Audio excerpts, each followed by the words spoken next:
En mam, bedankt, want dankzij jou ga ik deze video maken. Ik vertelde mijn moeder, vliegt weer terug van Barcelona naar Dubai. Toen zei ze, ja, laat nou gewoon eens een keer zien wat er allemaal bij zit. Want een paar jaar geleden, toen ik nog thuis woonde, keek ik ook altijd dit soort video's van mensen die een bepaalde lifestyle leefden. En dat vond ik toen super tof en daar haalde ik inspiratie uit. En mijn moeder zei, waarom doe je dat ook niet gewoon? Want mensen vinden dat nu ook tof om bij jou te zien. Ik ga gewoon even kijken wat ik allemaal kan laten zien. Hier kan je dus al het eten vinden. Caviar, movie snacks, burgers, desserts, steak, seafood. Alles wat je maar kan bedenken.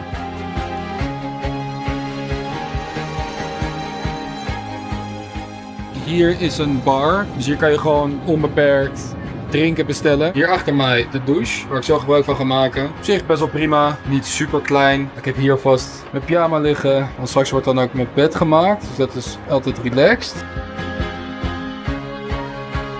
Hele snelle fitcheck.